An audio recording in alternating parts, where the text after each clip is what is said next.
We're live. Good morning. Good morning. How you folks live. doing? My head is We're cold. live. There you go. That's enough. Okay. How are you, Lisa? I'm good, honey. Good morning to our friends. How you doing? Morning, good morning. Good morning. This seems like an appropriate time again. Friends. How many of us have them? Friends. Ones you can depend on. Let's be friends. And there's a line in that song. Some come around because they think you're funny. Others come around when they need some money.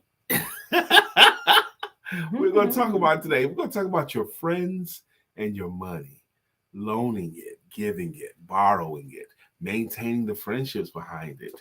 Let's talk about friends and money. We're going to be right back in a moment.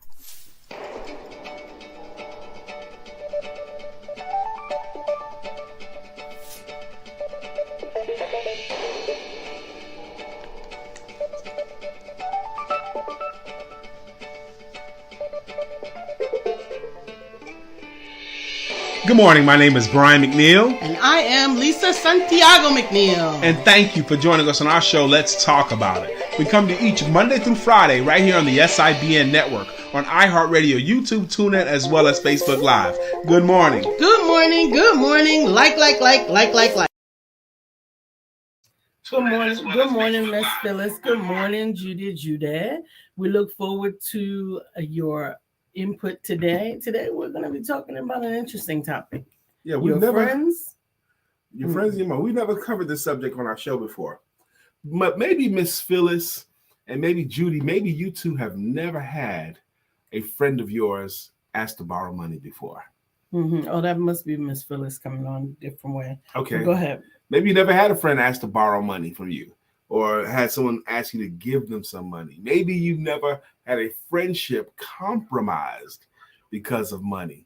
Well, some of us have, and it's something that I think every adult deals with one way or another. Today, we'd like to talk about your philosophy on it, your philosophy and your strategies on it. Maybe you can help somebody else. We'll share what we've learned and what we believe works, but we would love for you to help us out today. Absolutely. Good morning, Tamika. Thank you for joining. Tamika Ford. Good morning, Miss Tamika Ford. How you doing? Kia. Good morning. Whoa. How many days in a row is this now for Kia? Like every day. No, this is like 4 days now, 4 days, I think. Okay. What's up, Kia? Kia, maybe you never had a friend borrow money from you before. Miss Phyllis, you've never had a friend borrow money from you before. But friends, how many of us have them? Some come around because they think you're funny. Others come around when they need some money. You ever had any friends ask to borrow money from you, Sister Tamika? And you ever had a friend that borrowed money that actually paid you the money back? You ever had that happen? Of course you have. Yes. And I want to talk about the strategies of it today. Yeah. How do you do it? How do you do it gracefully? How? There we go. Excuse me. I don't know what that is every morning, because I promise you I don't wake up tired. But, she does go to bed at night. How do you engage money in a friendship without damaging the friendship? Yeah, because it does. I've had it damage friendships. I've had a friend that I loaned $200 to, and he avoided me. And then he avoided me, wouldn't take my calls, and was avoiding me. This is back when I was in the military. And so because he was avoiding me, I felt some kind of way about it. Now I wanted to fight him. Now I wanted to find him and kick his butt. So I'm going to his barracks. I'm looking for him, asking his friends where he is, and I'm relentless looking for him. Okay, because if I catch him, I'm looking for his car. If I catch him, I wanted to do some damage to him. Miss Phyllis says, I think we should be like loan sharks when it comes to money and family. A percentage, charge him an astronomical percentage. We had that happen to us before, where a friend loaned us some money before. We was young in our marriage. He loaned us some money, and he treated it like a loan shark. He had an interest rate, and he had a schedule that he wanted us to pay it back. And we did. We kept his schedule. We paid him back, but he got his money back with interest. You remember what I'm talking about? No. Oh. You remember now? I do, but okay. I don't. You didn't handle it. I handled it. I paid him back. I made sure he got his money back too, because I didn't want to compromise that friendship. But it has happened to me again and again and again, where friendships get compromised behind money. Mm-hmm. What about that casual friend, Kia, that asked to borrow money? What about the small amounts of money? Y'all know the money. The $20 here? $20. Take your funky $20. It wasn't funky when you borrowed it. Hey, you gonna sweat me over $10? You gonna sweat me over $20? Yeah, that's right, Miss Phyllis. Miss Phyllis says, I think it depends on how much money it is. 5, 20, 50, LOL. You gonna sweat me over the funky $20 of funky? It wasn't 20 when you borrowed it, right? It wasn't funky when you borrowed it. Yes, that's right. But now it is. But honestly, and I often have tried to maintain this, is never loan more than you can afford to give. Never loan that person more than you'd be willing to give that person. If it's someone that you is willing to give $100 to, you'll loan them up to $100. If someone that you're willing to give $1,000, someone that's been there for you that you could trust, you will give them any amount up to that. But someone you hardly know or someone you know enough not to trust, you might not be willing to loan them more than maybe what, 10, 20 bucks? Or any money at or all. any money at all to that person. I heard a really interesting philosophy last night. Miss Phyllis says, never gamble more than you have. LOL, it's the same. It's the same. It is. Loaning money is like gambling. That's an interesting philosophy. Loaning money is like gambling. Interesting. And never loan money that is already assigned for something. That money gone already. Yeah. But it takes some discipline to do that because sometimes people change their minds. I assigned it for that task, but my friend needs it now, so I'm going to take it from that task and give it to my friend. That depends on the friend and the task. If they trying to borrow the money from you to take a trip, no. If they trying to borrow money from you to save something. They're trying to borrow money to take a trip versus the money that you're going to use to pay your rent. How about that? Yeah. No, I'm not going to finance your lifestyle and compromise my own. That's right, Kia. If I need it back, I can't loan it out. That's it. Ooh, if I need it back. If I'm going to need it back, I can't afford to loan it out. Like if you have to say, look, I need this back by this Friday, then you can't loan it out. You can't loan it out. Ooh, what a good philosophy. You can't loan it out. Yeah. They already robbed Peter to pay Paul. Absolutely. I think about that too. Miss Phyllis, when my friends would ask me for money, by the time they ask me, how many people did they go through to have to ask me for money? Grand Rising, Monique. Good morning, Monique. How you doing? Hey, Monique, let me borrow a couple of dollars. Your friends and your money. Loaning, giving, and borrowing. And then how do you maintain the friendships, or do you maintain the friendships if there's an issue with money? You know, because this is like the philosophy of don't go into business with your family because you compromise the family relationship. She goes, nope. No loaning, giving, or borrowing. No. Nope. I like you too much to compromise. Yeah, but I need Monique. Come on, Monique. There's this cigar I want to buy, Monique, and there's only one of them left at the store. Okay.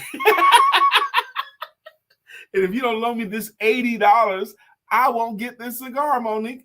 Hook a brother up with $80. Take the gift, go. Okay, bye. I have learned this a long time ago. Yep. Write a contract. You write a contract. Is that enforceable even if you do write a contract, Ms. It Phyllis? is enforceable if it's in writing. You may not be willing to take the steps necessary to enforce it. Yeah. But it is enforceable. Because I probably wouldn't be willing to take the steps necessary. They would to have to enforce go it. to small claims court. Yeah, I probably wouldn't be willing. I probably wouldn't want to bother with that. Right. Okay, I would count And it as so a loss. You would count it as a loss. Or a seminar, an expensive lesson that you got.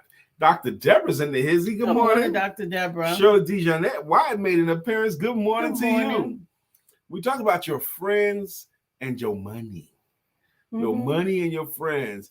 Borrowing, loaning, or giving. And then your philosophy on not getting it back or getting it back. And how does that affect the relationship? There are 3 people in my life that I know of, and I can name all 3. I'm not gonna, that have what I call good credit with me. These are people that have borrowed money from me before and paid me back when they said they would. Okay, there are only 3. Okay, now I've loaned out lots of money over my lifetime, and didn't get any back. And I've compromised many friendships. So I'm hoping that you guys will help a brother out. I think I know who the three are. I bet you do. I bet you can name them too. Yep. Shirley DeJournette says, I do not loan and I do not borrow. Okay. But Shirley, do you give? Say, like, because I had a friend of mine, I actually borrowed money from him, like $100. And he goes, I said, look, I'll pay you back this Friday. He goes, no, you won't. No, you won't. You're not paying me this money back. If you choose to give me money back, fine, but I'm not putting you on a schedule where you have to pay me back. He felt he wasn't willing to compromise this. He felt if I never gave it back, he counted as gone. If I gave it back, fine. But he's not looking for it like that. That's his philosophy. Yeah. Actually, Steve Harvey talked about this one time with regards to his family, because he has a lot of family that's not necessarily in the business and necessarily in the same wealth levels that he is, but some that are close enough to him that he would want to help them. What is his philosophy? And so if it were a loan and a necessary loan, he might make the loan the first time. And then if they come back before they repaid that loan and ask for an additional loan, he would give them that loan, but he would let them know that they could never come back again for money. They could never come back again for the second time. I'll loan you this money, but you can never borrow any money from me again. So whatever this amount is, I hope it's what you're going to need forever. Ever. So they may reconsider, is this important enough to lose that option of coming to him for an emergency? Shirley says, I do not give. I do help my son. Help. See, that's what she uses. She's not thinking of it as giving money, loaning money, borrowing money. She's thinking of helping out. She'll help her son. Okay. He needs some money. It's not a loan. It's not a borrowing. She just helping him out. He said, her mama said, if you want to be F, then F with family. Yeah. Yeah. Mess with family, you're going to get for real. Isn't that like a friend? Help them out and they F you every time. Yeah. You help them out, they end up effing you every time. It's unfortunate. Yeah, that's an adage. I didn't invent that expression. You probably heard it too. What's your philosophy, Dr. Deborah Dunstan, on loaning money or borrowing money or giving money, or if you have to get it back? What if they borrow money from you and don't pay it back? Does that compromise the relationship, your friendship? How do you maintain the friendship if that happens? Shirley's staunch in hers. She keeps that from happening to her by not loaning, and she don't borrow, and she don't give. That's it. But Sister Shirley, I need your money. There's a wonderful documentary called Broke, and it's about professional athletes that go broke within 5 years after having millions of dollars in these contracts. And they break down how they go broke. And one of the things they talk about how athletes go broke is family. And one of the guys and community. A lot of times they're the only ones in the community that make and they pressure you too. And they become responsible. This one line this guy says, he says, it was so amazing to me how many family and friends I had that simply could not function anymore without my money. They couldn't function at all. They couldn't make it without my money. Before he got the money, somehow they lived. And then guys like Stephon Marbury, he took it as a responsibility. He paid for like 35 members of his family's living expenses. 35 members of his family was living off of him. Adults going to college, maintaining households, driving vehicles, eating food. He maintained 35 other adults. Shirley says sometimes people always get on Facebook every time something happens, and I lost it, to ask for money. Oh, wow. Yeah. Dr. Deborah says, I have a few people that I will loan money to. Sometimes I will give a Jubilee year. There also has been people that would not pay back, so I let them know to keep it, but don't ask again. Amen. That's the philosophy. But do you still keep the friendship? I'm curious. Do you keep the friendship or not? Because that's one of the philosophies that Steve Harvey has. And Kia says, I have really been enjoying watching this every morning. I be needing this. Y'all send me into work with a positive attitude every morning.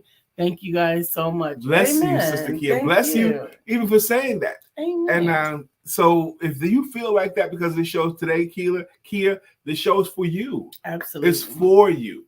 If it sends you off on a positive, feeling going into work. Sister Phyllis George says, we supposed to be the banker, not the borrower. Right. I guess that means give. Absolutely. And Sheila says, good morning. Good morning, Sheila. We do have a lively topic today. I'm grateful that everybody is putting in their input. Neither borrower nor lender be. Your friends and your money. Loaning, giving, and borrowing. Where do you stand in that? She was supposed to buy Tyco with your money. She went and bought Lipo with your money. Walking around looking like Michael with your money. You love Kanye so much. I don't love Kanye at all. That's his lyric. I know. I like that lyric, though. I think it's funny.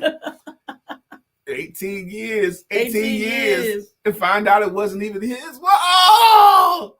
Your Honor, that's when I killed. Sheila Gothard, your friends and your money. Sheila, you ever have anybody say, Sheila, I need to borrow $200 from you. You know, I need to borrow $50 from you. And how do you handle that? That was the other thing, too. Small amounts.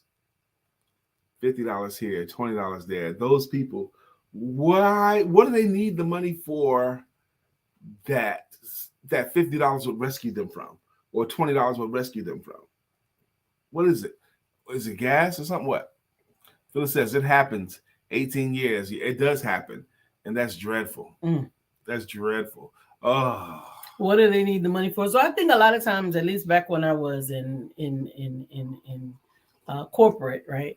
The $20, $5, $10 was ending up being lunch money. Man, I didn't bring my wallet today, or man, I don't have no money for lunch, or whatever. So $5, and they end up before, I'll pay you back when we get paid on Friday, right?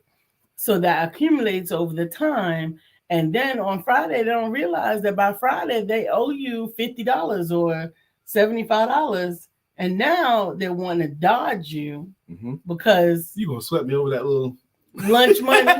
It was lunch money that I loaned you and that you would not have been able to eat lunch without it. But even if that person didn't eat lunch at all that day, they'd be fine. They'll live. Right. They can eat when they get home. Right. You don't have lunch money today. Okay. It's a funny meme I see where this guy and this young lady. Good morning, Dr. Beverly. Are sitting at a table at a restaurant, and he's got a plate full of food, and he's eating, and she's over there with nothing in front of her, no food, no water, no nothing. And the caption was, she forgot her wallet. And he's eating. It's terrible. Phyllis says the small amounts add up, especially if it's the same person. Yes, ma'am. Sheila says, I do not have friends that borrow from me, but in the rare instances, I give it. Sister Sheila, let me hold some. Let me hold a couple of dollars. What's a couple of dollars? Couple of hundred, 200. Is that what that is? No, it could be anything. What is it for? Do you ask that question? Oh, come on. You going to give me a whole interrogation just to borrow a little over $100 from you? If you borrowing money, you got to deal with the lecture. If you're borrowing money, you got to deal with a lecture. Okay, you got to be willing to take the lecture if you're going to borrow money. Because I have too, and I've been in that situation too. Do we ask what it's for? Do we ask what it's for? Miss Phyllis is asking. Do we ask what it's for? I think it depends on the amount, honestly. Or the person. And the person. I don't, of those three people that pretty much we have a relationship with where they could borrow money if they needed to. I don't think we ever asked them what it's for. I don't think so either. Alicia's talking about there's three people that we can name that have borrowed money from us more than once, and we will keep giving them money because they always pay back. And they pay back when they say they're going to pay back. I don't care what they got to go through, they pay back. And every time they pay back on time, I'm surprised and impressed every time. So when that happens a few times, they establish in my mind what I call good personal credit with me. They got good credit. They can borrow from me, okay? Because I know what the deal is. Right. They wouldn't. I personally believe that they wouldn't ask for it if they didn't really need it. What about that it's not a frivolous request? It's not, I need an extra $50 around. No, it's what I need. I need it for a purpose, and I have budgeted to return it. We have one friend, we're willing to, because she pays back, the same person, and it could be significant amounts. And a couple of times it has been significant amounts, but she had a significant need, and she paid back what she said. And we didn't ask what the need was, right?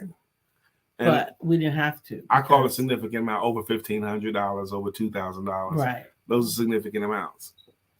Absolutely. Brother Mark Greer, do we have our 5 minutes with Mark today? We do. It's about that time. It's 9:19 now. We should do it at 9:20. That's what Mark Greer. Yes, ma'am. Mark Greer says, good morning to the greatness that is and in each of you. Sister Shirley says, I started doing creative memories when I retired from the Army because I needed money.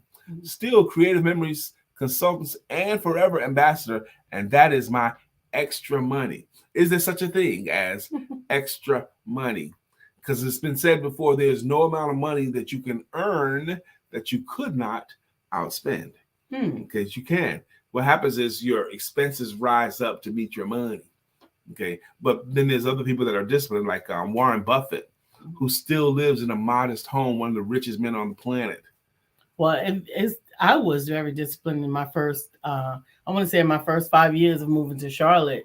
When I moved here, I moved into an duplex apartment that was only $225 a month. Still boggles my mind. It boggles my mind too. But when I moved into it, I was making a lower wage. I was in my entry level. So I was making like $19,000 a year. Within that first year, I went from making $19,000 to making $33,000 to making $44,000 because I got hired in through corporate and then accepted on as a contractor. But I maintained my expenses based on the $19,000, so that I was able to move into a nicer place as soon as you could. No, but I did buy a house. I bought it in. I bought a house after 5 years. I actually had saved up enough to put the down payment to get all of this stuff done and all this, but I did not change my income. Sister Phyllis says, I think that's what we should ask them. If they or when they budgeted for the return of the money. Definitely used to get that lecture back in the day, and would give it as well with different situations, because I think that you do invite people into a conversation about your finances when you are asking them for money. If you're asking for money, I think it's fair game. If you're asking for money, they could ask you whatever they want and ask you when you're going to pay it back. Why are you in this situation? Why do you need it? You got to prevent you from being in that situation again in the future? All of those questions. Now, we're about to do something we've done, I think, in 5 Wednesdays in a row now. Brother Mark Greer, the inspirational speaker himself, has been so gracious and so loving and so willing to bless us with up to 5 minutes on Wisdom Wednesday. Let's share what Brother Mark Greer has for us this week. We never know what he's going to say, but we always know it's going to be dynamic. Okay? Absolutely. Let's go. Good morning to you, Empowerment Duo family. Welcome to this edition of Wisdom Wednesday. My name is Mark Greer, and I have a question for you. Who's infiltrating your mind? Let me tell you why I asked that question. See, we're living in a world where lies are being called the truth, where fiction is being misconstrued as fact, where what is down is being professed to be up. We are living in a world of constant negativity, so much so that those who don't have control of their mind are falling prey for these pranks, for lack of a better word. And because people are falling prey to these pranks, they're susceptible to being led into sometimes dangerous places. We find ourselves in a precarious situation. And I've often said this, it's not when the bad people stand up, it's when the good people sit down and remain silent. Because you see, at the end of the day, each one of us has got to be in control of the most valuable asset we have on this planet, and that is our minds. Because what we put into them plays a large part in what comes out of them. The truth is this: there is nothing that has been manifested in the entire world that was not created here. The car you drive was designed by someone who had a vision here. The furniture you sit on was designed by someone who had a vision here. The businesses you run are out here because you had a vision here. There is nothing that has manifested in the real world that was not first created in the mental one. Don't believe me? Last fact. For those of you who are scripturally inclined, the world was created and lit up by three simple words: let there be. ... light. And then the world lit up. So nothing that you see is possible without first being created here. So where am I going with this? At some point, you have to honestly ask yourself, am I being truthful with me? My present situation in my life, am I responsible for it? Not that I've been dealt a bad hand in life, but am I responsible for my current situation? And if I am I willing to take responsibility for it and do something about it so that it changes? Because your current circumstance, if they're not to your liking, they're not permanent unless you choose to make them so here. So Empowerment Duo family, my words of encouragement for you today: if you don't have control of your mind, get it, claim it, hold on to it, because you can't let anything in here that does not belong there. You hold the key to this magic box. You are the key to manifesting whatever is in here. You are the key to bringing the brilliance that's in your mind out for the world to see. Yes, and you are responsible for taking your current situation and saying no. If it's not to my liking, not only can I change it, I will change it, and I must change it. So Empowerment Duo family, your mind, do not be conformed to this world, but be renewed by the transformation of this thing here. That's all I have for today. Stay blessed, be a blessing. Go out today, claim the very life that you want for yourself, and then go about making it happen. We'll talk to you again soon, everyone. Peace. Woo! Mark, I'm telling you, he on me on his first lines. What are you allowing to infiltrate your mind? Absolutely. And he built the point. Oh my gosh. Oh my gosh. Claim your mind. What are you letting infiltrate? Sister Shirley says amen. Tamika says Mr. Mark Green. There's Mr. Applause and claps. Amen. Shouts out to Shirley Jeanette White for banging out those responses. Thank you. Miss Michelle Green Rhodes. Woo, woo, woo. Good morning to you. Thank you for sliding through. How you doing? She's another what do you call a center of influence. She has a wonderful network of nursepreneurs and women entrepreneurs that tune in and take part of her magazine and her networking events. If you appreciated Brother Mark's wisdom on Wednesday, make sure that you share this show with those who you believe would benefit from receiving that type of inspiration. Did you get anything out of Brother Mark's word today? Are you willing to share what you got from it? I loved it. Thank you, Mark. Thank you, Mark. You know, that is, to me, every time Mark comes in here with his word, he is giving. That is, to me, a very loving act. Mm-hmm. Mark, we appreciate you, brother. Thank you. Today's topic and his word, I think, fit the topic. Today's topic is your money and your friends. Giving, loaning, borrowing. How do you maintain the friendship? Shirley says, I'll always share. And we know that you do, Shirley. Thank you. We know that you do. Dr. Deborah Dunstan says, Brother Mark always gives me something to ponder. Thanks. Thank you. I hope Marcus is still on listening to this Amen. and getting his flowers. I really hope he is. Thank you very much again, Mark. And thank you guys for highlighting and appreciating his willingness to contribute to your lives. Thank you for showing up and contributing to Lisa and I daily and weekly, however you come. And even if you're in for a moment, we appreciate you. Thank you. Thank you. Thank you. Absolutely. I do have a card for the day. We're a little bit early. We're right on time, actually. The card is from the Manifest Anything card, and it is coming from the book of Proverbs. What's good? What's good? What's good? James Usher. He goes, what's good? How we doing? Loaning, giving, and borrowing. That's a tough subject. Give us a tough answer. Absolutely. How do you handle it, bro? Absolutely. We miss you. So this verse is coming from Proverbs verse 3 and 8. And it is a declaration that I make over you. Okay. Your body will glow with health.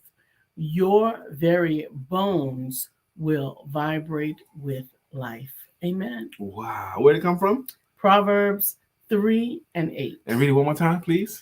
Your body will glow with health. Did you hear that? Go ahead. Your very bones will vibrate with life. That is from the Manifest Anything deck that I created in 2019. How about manifesting that? Yes. Amen. And I pray that prayer over you in your life. Brother Mark Greer says, he says, thank you for the opportunity to share one coherent thought. The one coherent thought that I get every month or so. LOL. Yeah, he gets one every month or so. And when he gets one, he gathers it and holds on to it so he remembers how to share it. Man, that was awesome. Wonderful. It was wonderful. It was wonder. It was full of wonder, is what it was. Thank you again for that. This show is called Let's Talk About It. Her name is Lisa Santiago McNeill. Okay. That includes the Santiago part. Yes, that includes every time. Okay. My name is Brian K. McNeill. And you want to include the K in there unless you're going to get somebody else. Like if you were searching for us. Now, if you together make what's called the Empowerment Duo. This show that you're watching has been going on since October of 2016. Monday through Friday since October of 2016. Are you kidding me? 5 days a week since October 2016? What? 17, 18, 19, 20, 21, 22, 23. We're into our 7th year of doing this with you guys. Thank you, thank you, thank you. Ernest says it depends on the person. People believe because business is booming, bills are not booming. Now, even though living overseas is expensive, I always help family in all caps. In all caps, even if I don't have it. We each help each other without question. Now, non-family, I keep a mental file on your social media spending updates. How they in Cancun when they owe me money? Right. How they going to the Bahamas when they owe me money? How they buying all this stuff when they still owe me money? How they balling at the club and they still owe me money? Popping bottles. How they popping bottles when they owe me money? Yeah. Oh my gosh. But you did indicate that you always help family. So I believe that you and your family must have a very strong relationship, because that's often the area. Friends and family sometimes fall into the same category. Very often. And sometimes loaning money to family can cause a rift. And so I'm grateful that you have some members of your family that you can maintain. I had a family member that was hitting me up every time I got paid. He knew my pay schedule better than I did. Okay. Until I finally said, look, just because I got paid, that don't mean you get paid too. Okay. And I tried to come to him like a man, but it didn't go well at all. He got very angry when I even implied that. And we ended up in a big fight. Wow. Yeah. And he's like, we family. If the roles was reversed, if you had the money and I didn't, I would give you my last.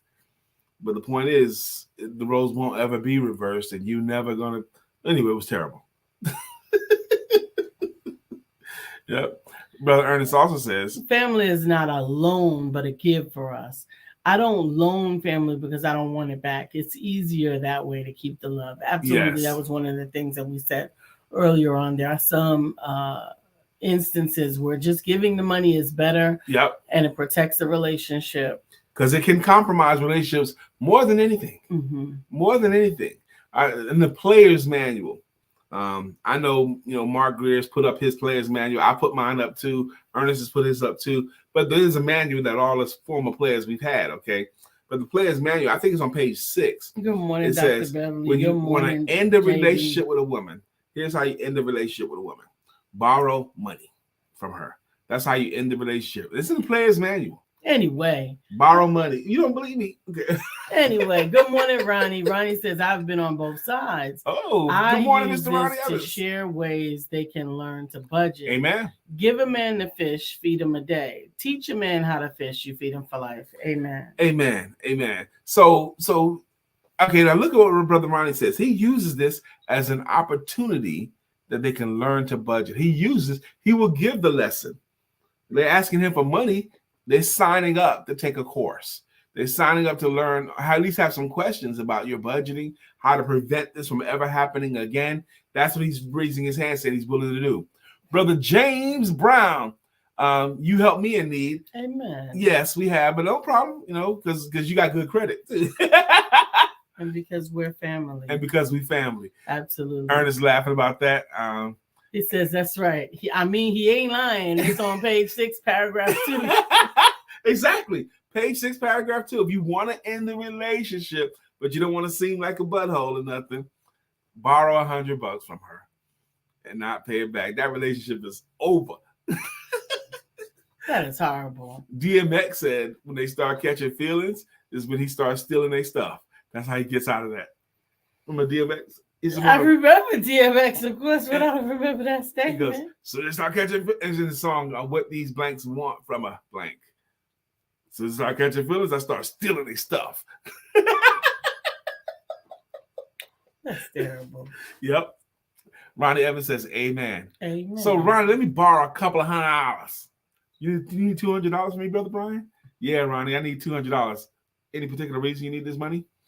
I saw this jacket I want. We're not going to do that. We're not going to finance your lifestyle. No.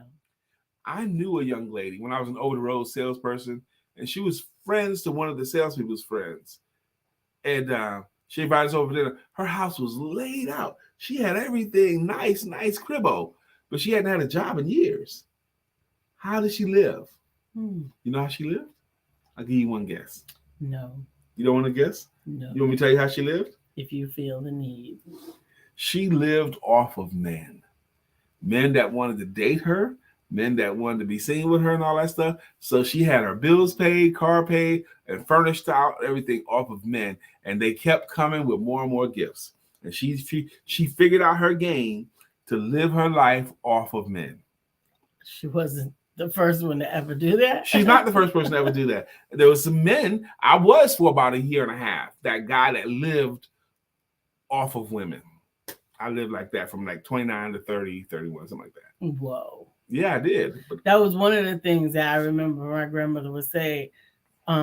She would, as a granddaughter, she would loan money to the granddaughters. Mm-hmm. But she said if we ever had, she would give money. She would give money to us for incidentals, for needs, for anything that we might have to get. She said, but once you got boots under the bed, you can't come for nothing. Once you got boots under the bed. Yep. If there's a man living with you. Oh, okay. You can't come back. Once there's a man, I thought you were gonna tell a story about when you made the mistake as a teenager, because she'd always been giving you money. Oh, that was when you made the mistake saying, "Can I borrow?"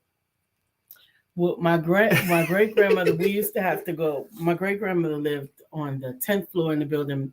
My great grandmother lived on the first floor in the building. So we would go upstairs to my great grandmother on Saturdays to hang out, to find out if she had any errands that she needed, to sit and talk with her. And then before we left, she would, after we did those things, she would slide us a piece of money.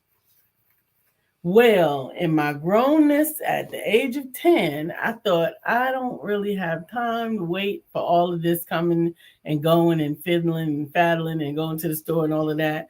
And I promise you, I made the biggest mistake of my life. I said, Grandma, can I borrow $10? Now I didn't have no job except to come upstairs and help do the things that I was doing, right? So she gave me the $10. And the next time that I came back, the next week, she wanted her $10 back. And she wouldn't give me no piece of money like she was giving all of the other cousins either. Yeah. Ronnie Evans says, I will invest in you, but you need to invest in you first. Amen. Our brother Ernest says, some people, we paid the bill instead of loan the money. Mm-hmm. Amen to that. I'm not supporting your lotto habit. Give me the bill you claim you need it for. Amen. Amen. It came up in the men's meeting one time, Ronnie. This one guy, he says, when people borrow money from him, he says, look, I'm willing to invest $49 in you and teach you how to become a part of this business, and then I can show you how to make $5,000. You're asking me $500. Let's invest $49, and I'll teach you how to make the money. But so many people don't want that. Mm.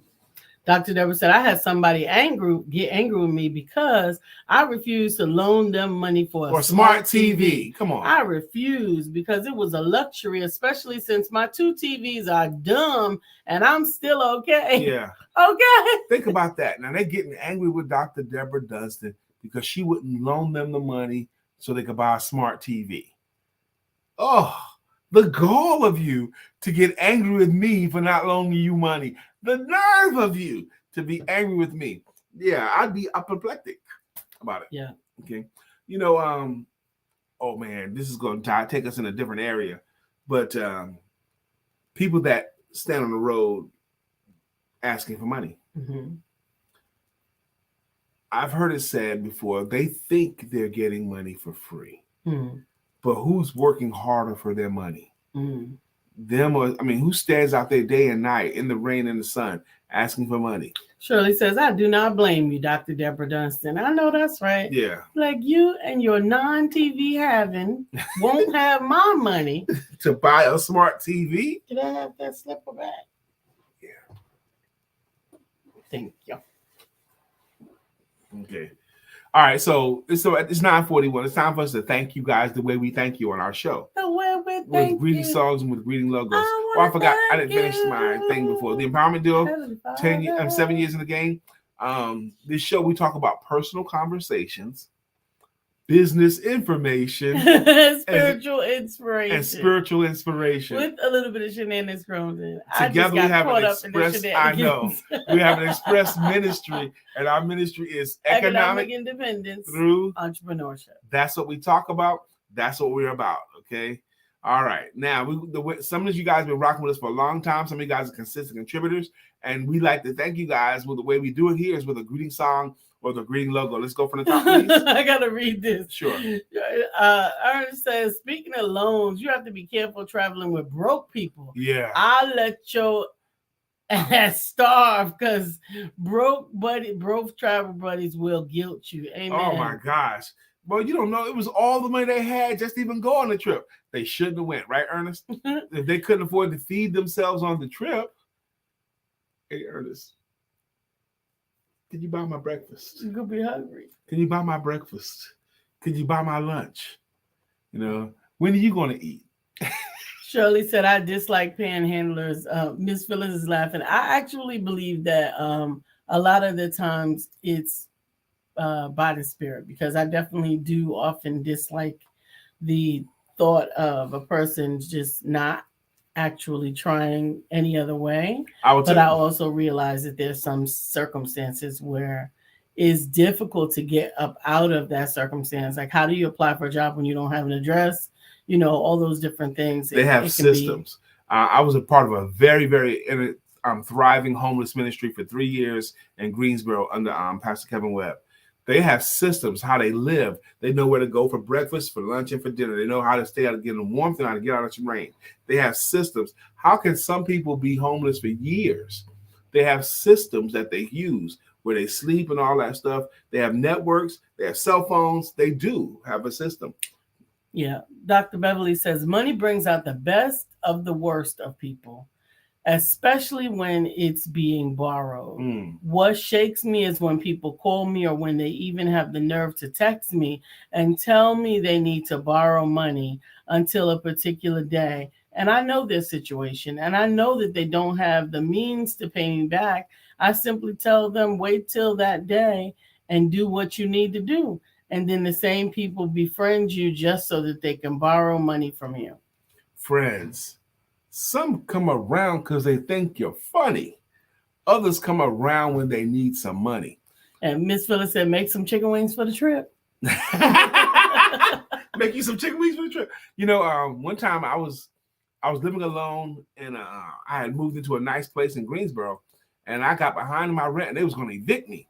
And because I was such a good member of the church, I felt my church would help me out. I went to the church and I had to go to the council meeting and ask for money. And they asked me questions and all that stuff. And the church decided not to help me with my rent, not to help me. And I wasn't even that mad because they were my friends. They said no. And the church was right not to loan me the money. Because by them not loaning me the money to live, because they asked me basic smart questions. If we pay your rent this time, Brian, what are you going to do next month? I said, well, I'm going to keep building my business. And doing that way is how you got in this situation now. So, but what happened was I ended up losing that place. Right. And within less than a few days later, I got a better place at about half the rent. Okay. It was a 2-bed. I was in a duplex and I didn't like my neighbors underneath me. I moved into an individual house with a big front yard, a big backyard. Okay. For 2 years, I lived there. And it was a much better situation, about half the rent. And it was just me. It was much better. So by them not loaning me the money, my situation improved. So we got to do what we do here. We got to hustle too.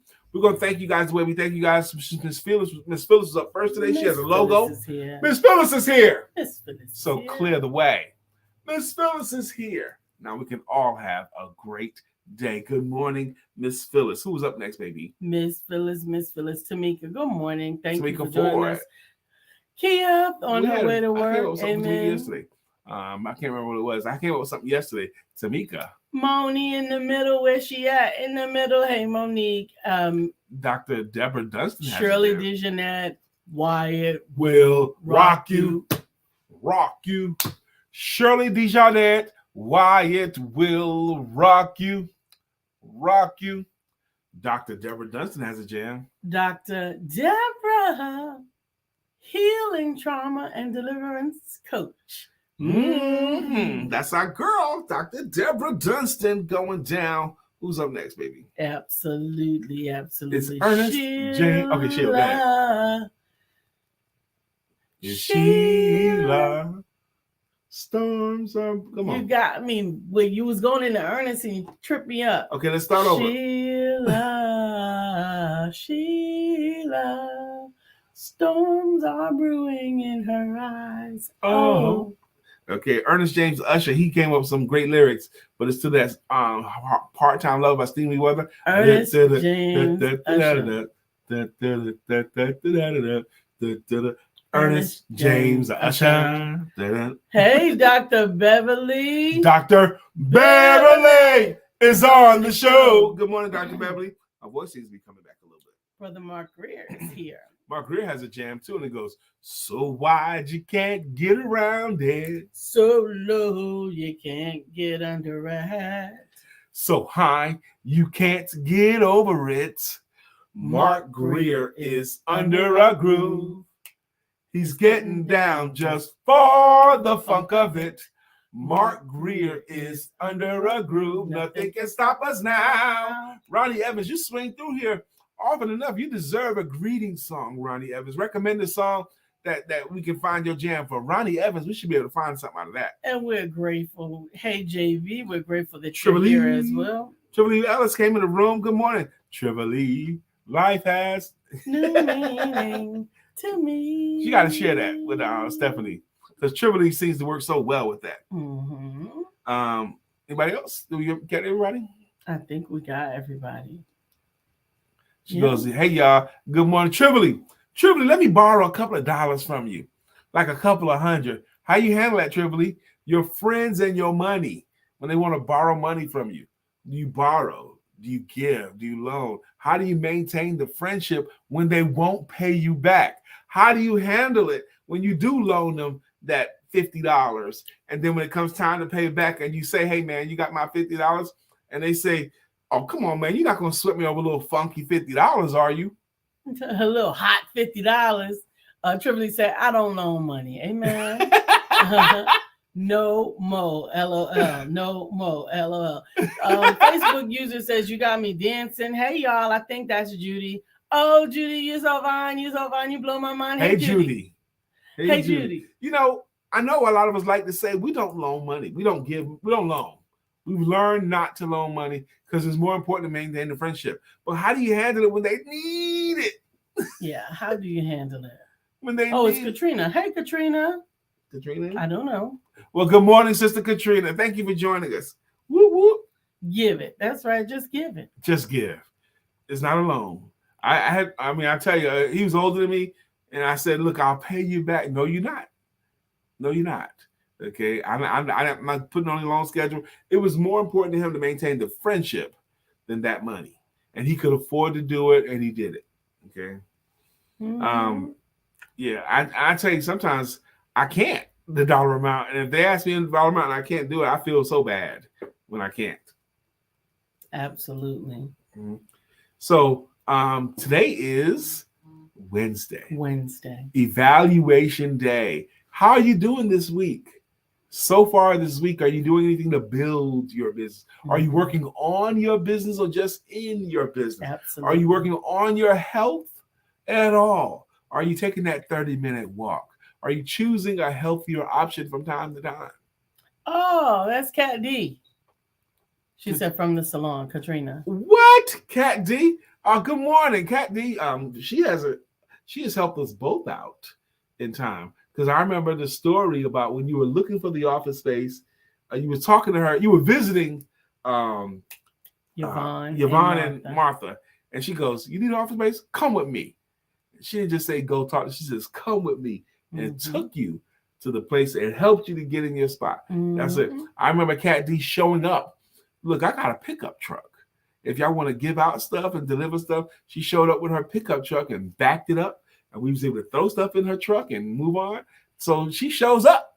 Good morning, Kat D. Hey, William Brown. He says, happy day, fam. We missed you. I was expecting to hear from you yesterday. I